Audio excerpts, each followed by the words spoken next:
మరో health and medical family welfare సెక్షన్లో చూస్తే దాదాపుగా మరో 17,000 ఉద్యోగాలు అక్కడ కూడా మనం ఇచ్చి జీరో వేకెన్సీ పాలసీ తీసుకొని వచ్చి ప్రతి హాస్పిటల్లోనూ కూడా స్పెషలిస్ట్ డాక్టర్ల కొరతలు నేషనల్ లెవెల్లో 61% డెఫిసిట్ ఉంటే ఆంధ్ర రాష్ట్రంలోకి వచ్చేసరికి కేవలం 4% మాత్రమే డెఫిసిట్ స్పెషలిస్ట్ డాక్టర్లు గవర్నమెంట్ హాస్పిటల్లో అవైలబిలిటీ సంఖ్య. ఆ రకంగా మరో 17,000 మందిని రిక్రూట్ చేసినాం. స్కూల్ ఎడ్యుకేషన్లో దాదాపుగా మరో 10,300 మంది పోస్టులు అక్కడ క్రియేట్ చేసాం. 1998 2008 డిఎస్సి లాంటి ప్రాబ్లమ్స్ అన్నీ కూడా సాల్వ్ చేస్తూ 2019 DSC, 2023 DSC, 2023 KGBV, triple IT ఇవన్నీ కలుపుకుంటే దాదాపుగా మరో 10,300 ఉద్యోగాలు స్కూల్ ఎడ్యుకేషన్లో ఇవన్నీ కూడా ప్యాక్ చేస్తాం. ఇవి కాక కళ్ళ ఎదుట కనిపించే గవర్నమెంట్ సెక్టర్లో 2,66,000 మంది వాలంటీర్లు కనిపిస్తారు. ఆప్కాస్లో మరో 1,00,000 మంది కనిపిస్తారు. బ్రేవరేజెస్ కార్పొరేషన్లో మరో 18,000 మంది కనిపించేవాళ్ళు.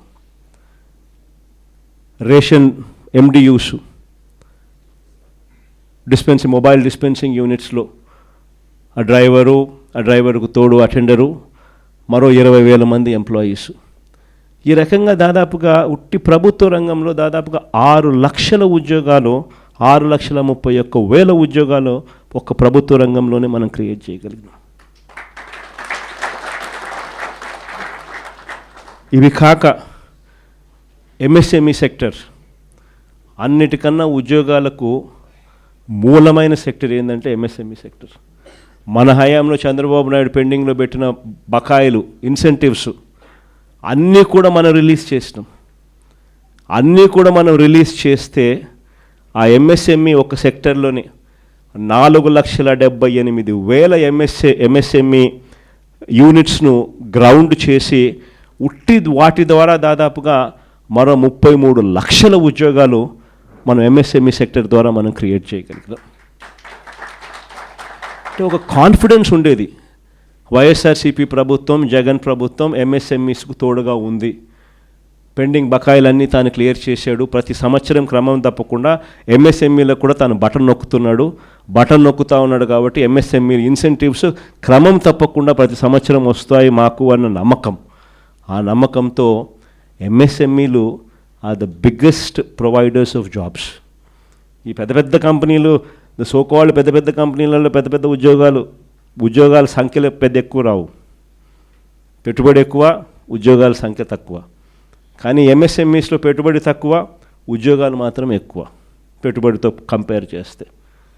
దాదాపుగా 4,78,000 యూనిట్స్ గ్రౌండ్ అయి మరో 33 లక్షల ఉద్యోగాలు ఎంఎస్ఎంఈ సెక్టర్ ద్వారా మనం కల్పించగలిగాం. అది కాకుండా లార్జ్ అండ్ మెగా ఇండస్ట్రీస్లో మరో 1,00,000 ఉద్యోగాలు, మొత్తం కలిపితే 40,13,552 ఉద్యోగాలు ఒక్క వైఎస్ఆర్సీపీ ప్రభుత్వ హయాంలో మనం క్రియేట్ చేయగలిగాం. ఇది మనం చెప్పే లెక్కలు కూడా కాదు, వాళ్ళు తయారు చేసుకున్న సోషియో ఎకనామిక్ సర్వే రిపోర్ట్ల ప్రకారం నిజంగా మెరుగైన ఉద్యోగాలు ఎక్కడొస్తాయి తెలుసా? సెల్ఫ్ ఎంప్లాయిడ్ సెక్షన్స్లో వస్తాయి ఉద్యోగాలు. ఇవన్నీ ఇంత కష్టపడితే మనం క్రియేట్ చేయగలిగినవి ఇంతే. కానీ సెల్ఫ్ ఎంప్లాయిడ్ సెక్షన్స్లో మనం ప్రమోట్ చేయగలిగితే క్రియేట్ చేయగలిగిన ఎంప్లాయ్మెంటు ఒక విప్లవం. అన్నిటికన్నా ఇంకొకటి బిగ్గెస్ట్ ఏం తెలుసా? 62% ఆఫ్ ద పాపులేషన్, 62% పాపులేషన్ వ్యవసాయం మీద ఆధారపడ్డ పాపులేషన్. వ్యవసాయం ఒక్కటి కుదేలైపోతే 62% జనాభాకు ఉపాధి ఉండదు. చంద్రబాబు నాయుడు నోట్లో నుంచి వచ్చే మాటలు అయితే వ్యవసాయం అన్నది దండగా అనే మాటలు వస్తాయి. కానీ వ్యవసాయాన్ని పండగగా మార్చిన పరిపాలన ఎక్కడైనా జరిగింది అని అంటే మన ప్రభుత్వ హయాంలో. ప్రతి అడుగులో కూడా విత్తనం నుంచి పంట కొనుగోలు వరకు, పంట కొనుగోలు నుంచి రైతుకి ఏదైనా విపత్తు వస్తే ఆ విపత్తు నుంచి రైతును ఆదుకునే వరకు ప్రతి అడుగులోనూ కూడా రైతును చేపట్టుకొని నడిపించింది ఒక వైఎస్ఆర్సీపీ ప్రభుత్వ హయాంలో మాత్రమే.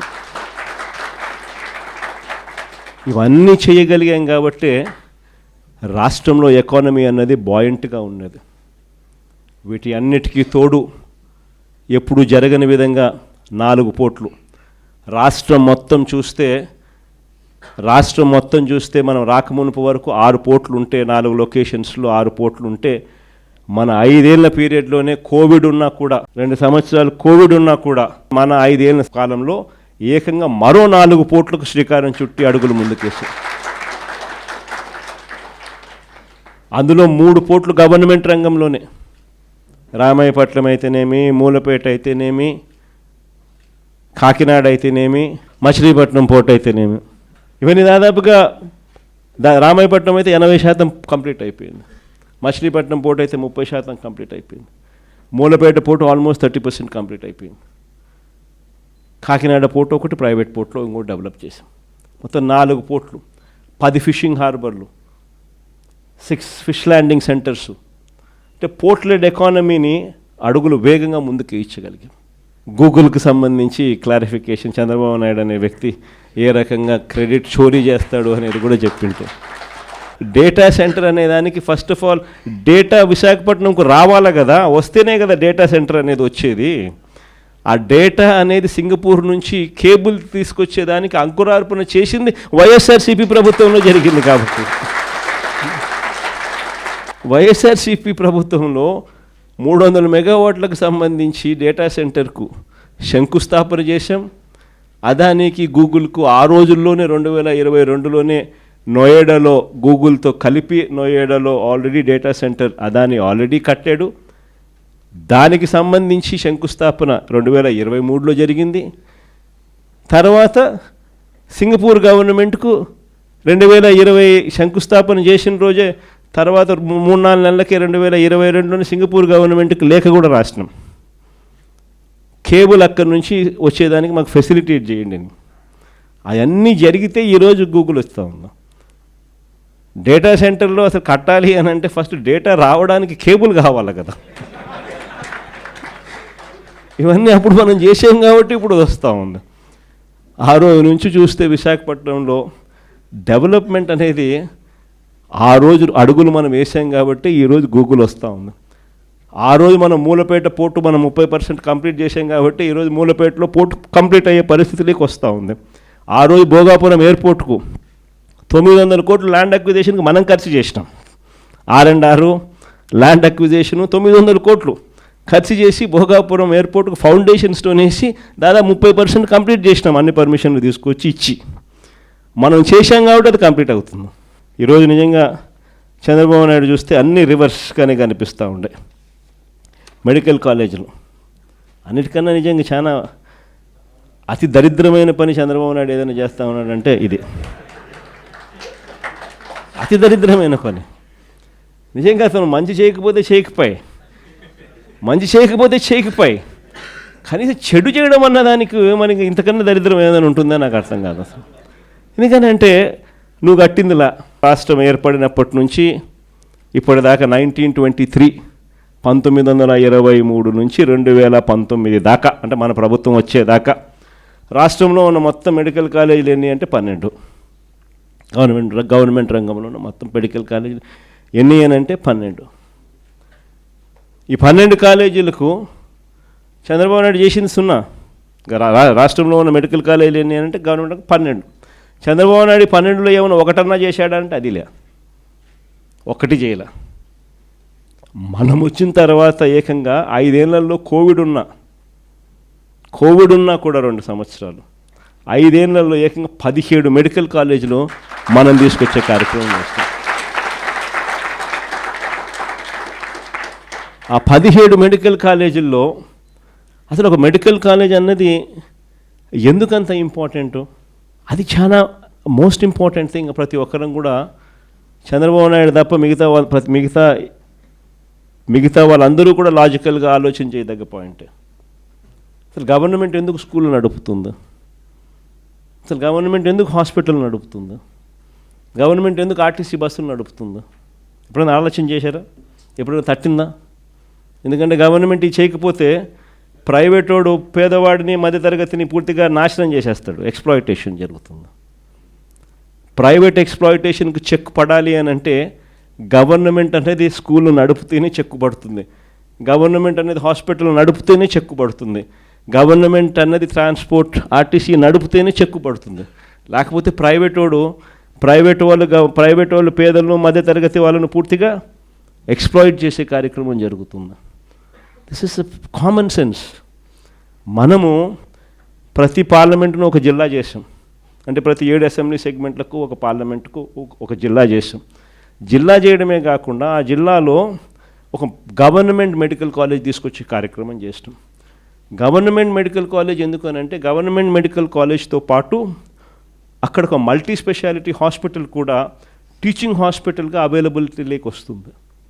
ఎందుకనంటే అసిస్టెంట్ ప్రొఫెసర్లు, పీజీ స్టూడెంట్సు, మెడికోసు వీళ్ళందరూ కూడా అక్కడే పనిచేస్తారు, నర్సింగ్ స్టూడెంట్స్ అందరూ కూడా. సో ఒక సూపర్ స్పెషాలిటీ హాస్పిటల్ అన్నది కూడా ఒక టీచింగ్ హాస్పిటల్ రూపేణ అవైలబిలిటీలోకి వచ్చి పేదలకు ఉచితంగా వైద్యం అక్కడ అందుబాటులోకి వస్తుంది. ఎప్పుడైతే ఈ టీచింగ్ హాస్పిటల్ ఎప్పుడైతే పనిచేయడం మొదలు పెడుతుందో, సూపర్ స్పెషాలిటీ హాస్పిటల్ ఎప్పుడైతే అందుబాటులోకి వస్తుందో, ఉచితంగా వైద్యం అన్నది ఎప్పుడైతే పేదలకు మధ్యతరగతి వాళ్ళకు అందుబాటులోకి వస్తుందో, ప్రైవేట్ వాడు ఎక్స్ప్లాయిట్ చేసే అవకాశం తగ్గిపోతుంది. ఎందుకనంటే 50 కిలోమీటర్ల దూరంలో నీకు ఆ హాస్పిటల్ ఉన్నప్పుడు, 50 కిలోమీటర్ల లోపే ఈ హాస్పిటల్లో నీకు ఉచితంగా వైద్యం అందుతూ ఉన్నప్పుడు నువ్వు లక్షలు ఫీజులు వేస్తే ఎందుకు, ఎవడు డబ్బు కట్టడు. కాబట్టి ప్రైవేట్ ఎక్స్ప్లాయిటేషన్ చెక్ పడుతుంది అని పేదలకు మధ్యతరగతులకు ఒకవైపున మంచి చేస్తూ, మరోవైపున ఏకంగా ఈ మెడికల్ కాలేజీల వల్ల 17 మెడికల్ కాలేజీల వల్ల ఏకంగా 4,900 మెడికల్ సీట్లు అవైలబిలిటీలోకి వస్తాయి. ఈ 17 మెడికల్ కాలేజీల వల్ల మాత్రమే ఏకంగా 2,550 మెడికల్ సీట్లు అవైలబిలిటీలోకి వస్తాయి. ఈ సీట్లలో అందరూ కూడా పిల్లలకు సీట్లు ఫ్రీగా దొరుకుతాయి, సగం సీట్లు. మిగతా సీట్లు ప్రైవేట్ కన్నా ఇంకా తక్కువ రేట్లకు గవర్నమెంట్ కాలేజీలలో అవైలబిలిటీలోకి వస్తాయి. మన పిల్లలు డాక్టర్లు అవుతారు, మన జిల్లాల్లోనే డాక్టర్లు అవుతారు. మన పిల్లలకి ఇన్ని సీట్లు అవైలబిలిటీ ఇక్కడే చదవడం మొదలు పెడితే మన పిల్లలు ఇక్కడే డాక్టర్లు అయి మన ప్రాంతంలోనే సేవలు అందిస్తూ ఉంటారు. సో ఒక గొప్ప కార్యక్రమం జరుగుతూ ఉంటే ఈ 17 మెడికల్ కాలేజీలలో 7 మెడికల్ కాలేజీలు చంద్రబాబు నాయుడు ప్రమేయం లేకుండానే అయిపోయినాయి. మనం ఉన్నప్పుడే ఒక 5 మెడికల్ కాలేజీలు అయితే పూర్తిగా స్టార్ట్ అయిపోయినాయి. 800 సీట్లు కూడా ఆల్రెడీ స్టార్ట్ అయినాయి. కోర్సులు కూడా 3 బ్యాచ్లు కూడా జరిగాయి. ఇంకొక పాడేరు మెడికల్ కాలేజీకి సంబంధించి జూన్లోనే క్లాసులు స్టార్ట్ అయిపోయాయి. పులివెందుల మెడికల్ కాలేజీకి సంబంధించి చంద్రబాబు నాయుడు ముఖ్యమంత్రి అయ్యే నాటికి సీట్లు అలాట్ చేస్తూ, అయ్యా మీకు 50 సీట్లు ఇస్తున్నాము అని చెప్పి లెటర్ వచ్చింది. ఈ మనిషి మాకు సీట్లు వద్దు అని లెటర్ ఎన్నిక రాసినాడు. ముఖ్యమంత్రి మెడికల్ కాలేజీకి 50 సీట్లు ఇస్తే సెంట్రల్ గవర్నమెంట్ మాకు వద్దు అని ఎన్నిక లెక్క రాసినాడు. మొత్తం 17 కాలేజీలలో 7 మెడికల్ కాలేజీలు రెడీగా ఉన్నాయి. 8,000 కోట్లకు దాదాపుగా 3,000 కోట్లు అప్పుడే ఖర్చు చేసేసి పూర్తిగా కాలేజీలు రెడీ అయినాయి. మిగిలిన 10 కాలేజీలకు పెట్టాల్సింది 5,000 కోట్లు. 5 ఏళ్ళ టైం ఉంది. సంవత్సరానికి 1,000 కోట్లు. మనిషికి మనసు రాదు. 1,000 కోట్లు. రాష్ట్ర బడ్జెట్ చూస్తే 2,50,000 కోట్లు. సంవత్సరానికి కావాల్సింది 1,000 కోట్లు. 5 ఏళ్ళకి కలిపి 5,000 కోట్లు. పోనీ ఆయన పెట్టకపోతే పాయ, మేము వచ్చినా మేము చేసుకుంటాం. కానీ కనీసం ఇలా స్కాములు చేస్తూ అమ్మడం ఏంది అని అడుగుతా ఉన్నా. స్కాములు చేస్తూ అమ్మేదానికోసం శ్రీకారం చుడతా ఉన్నాడు.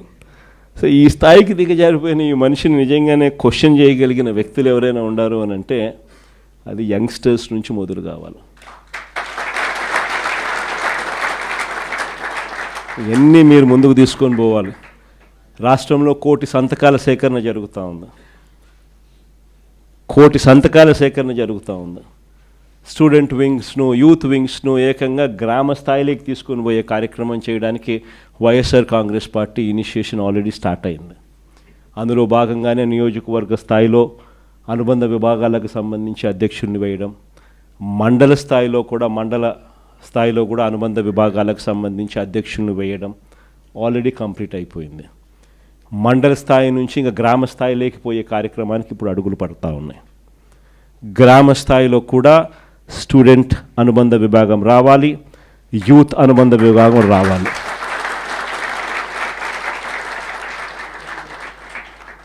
చైతన్యం తీసుకొని రావడం అన్నది అక్కడి నుంచి స్టార్ట్ కావాలి. ఈ యుగంలో డ్రైవ్ చేసేది మీరు. మీ చేతుల్లోనే భవిష్యత్తు ఉంది. మీరు ఎలా డిసైడ్ చేస్తే ఆ గవర్నమెంట్ వస్తుంది. ఈ గవర్నమెంట్ సిట్ అంటే సిట్, స్టాండ్ అంటే stand. That is the power of youngsters. ఇది ఖచ్చితంగా ఇది గుర్తుపెట్టుకోవాలా. 1 కోటి సంతకాల సేకరణ అనేది కార్యక్రమం జరుగుతూ ఉంది. రాష్ట్ర వ్యాప్తంగా కూడా ఈ చంద్రబాబు నాయుడు ప్రభుత్వం మీద గట్టిగా ఒత్తిడి తీసుకొచ్చే దిశగా అడుగులు వేస్తూ 1 కోటి సంతకాల సేకరణ చేస్తూ మెడికల్ కాలేజీలు ఎట్టి పరిస్థితిలోనూ ప్రైవేటైజ్ చేయడానికి మేమంతా వ్యతిరేకం అనే కార్యక్రమాన్ని గొప్పగా శ్రీకారం చుట్టాం. ప్రతి గ్రామంలోనూ రచ్చబండ అనే కార్యక్రమాన్ని లాంచ్ చేస్తూ అక్కడే 1 కోటి సంతకాల సేకరణ కూడా శ్రీకారం చుట్టూ అనుబంధ విభాగాలు ఒకవైపున వేసుకుంటూ మరోవైపున 1 కోటి సంతకాల సేకరణ చేసే కార్యక్రమానికి శ్రీకారం చుట్టాం.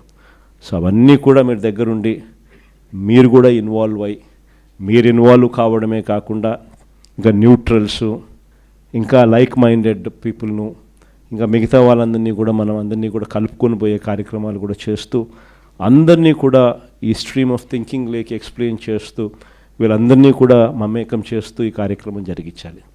ఇందులో మీ పాత్ర చాలా క్రిటికల్ అన్నది గుర్తుపెట్టుకోండి. ఐ థింక్ 12వ తారీఖున ప్రతి నియోజకవర్గంలోనూ కూడా ఈ కార్యక్రమాలు, ఈ ర్యాలీస్ చేసి, అసెంబ్లీ స్థాయిలో ర్యాలీస్ చేసి ప్రొటెస్ట్ తెలియజేసే కార్యక్రమాలకు జరుగుతూ ఉంది. సో 12వ తారీఖు చేసే ఆ కార్యక్రమాలు చంద్రబాబు నాయుడుకి ఏ రకంగా షాక్ తగలాలి అని అంటే, చంద్రబాబు నాయుడు అనే వ్యక్తి ప్రైవేటైజేషన్ అనేది బుర్రలో నుంచి తీసేసేయాలన్న ఆ లెవెల్లో షాక్ తరగాలి. సో అక్కడి నుంచి అడుగులు స్లోగా ముందుకు వేస్తే పోదాం. ఐ థింక్ డిసెంబర్ నాటికల్లా ఫీజు రీయింబర్స్మెంట్ మీద కూడా ఐ థింక్ చంద్రబాబు నాయుడుకి సఫిషియెంట్ టైం ఇచ్చినట్టుంటుంది. దాని తర్వాత దాని మీద కూడా గేరు మార్చి చంద్రబాబు నాయుడు మెడల్ వంచే కార్యక్రమం కూడా అక్కడ కూడా మొదలుపెట్టే కార్యక్రమం కూడా చేద్దాం.